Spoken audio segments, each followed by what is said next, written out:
শ্রেণীর মানুষ আছে যেই মানুষদের স্থায়ী ঠিকানা হবে জাহান্নাম কিয়ামতের ময়দানে। কত বছর আল্লাহ তাআলা তাদেরকে জ্বালাবেন এটা আল্লাহ তাআলা জানেন।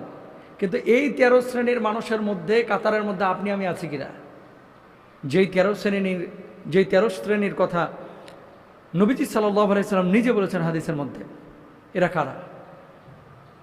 ভয়াবহ হাদিস, অথচ অবলীলায় এই কাজগুলো, এই হাদিসগুলো যখন রাত্রেবেলায় পড়ি, যখন আমরা স্টাডি করি, কলিজার পানি শুকিয়ে যায়, কেঁপে ওঠে ভিতর।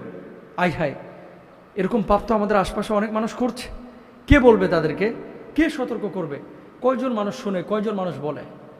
ওই 13 শ্রেণীর মানুষ কারা? পাপগুলো কি কি? 1 নম্বর, রাসূল আকরাম সাল্লাল্লাহু আলাইহি ওয়াসাল্লাম বলছেন, কাফির এবং মুশরিক আল ইশরাকু বিল্লাহ, সূরা বাইনার মধ্যে আল্লাহ সুবহানাহু ওয়া তাআলা বলছেন, কাফির ও মুশরিকরা জান্নাতে প্রবেশ করবে না, আখিরাতে তাদের ঠিকানা হবে জাহান্নাম।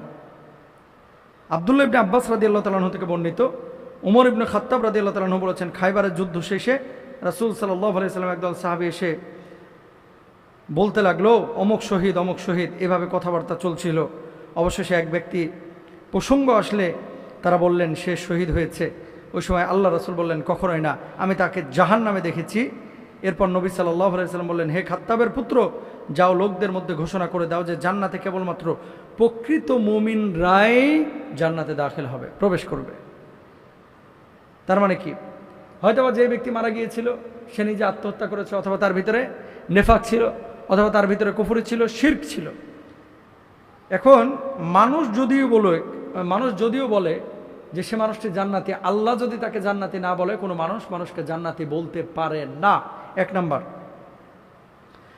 2 নম্বর হচ্ছে অহংকারী ব্যক্তি, সে জাহান্নামে যাবে।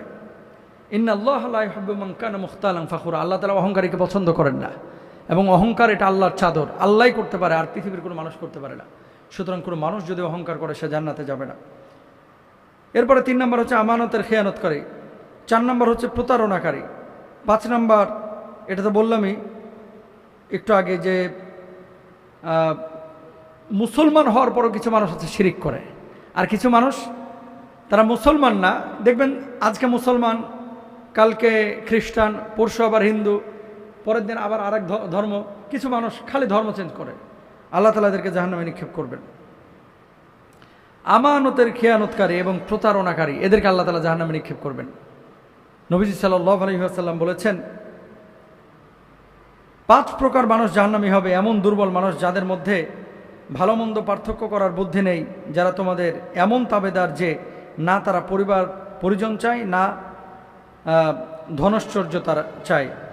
এমন খেয়ানতকারী মানুষ, সাধারণ বিষয়েও যারা খেয়ানত করে, ওই লোক যে তোমার পরিবার পরিজন এবং ধন সম্পদের ব্যাপারে তোমার সঙ্গে সকাল সন্ধ্যা প্রতারণা করে। 4 নম্বর কৃপণতা। 5 নম্বর আবার নবীজি বলছেন, এই হাদিসের মধ্যে নবী সাল্লাল্লাহু আলাইহি ওয়াসাল্লাম মিথ্যা বলার কথাও বলেছেন, আর বলেছেন সিনজির হলো চরম অশ্লীলতাবাদী।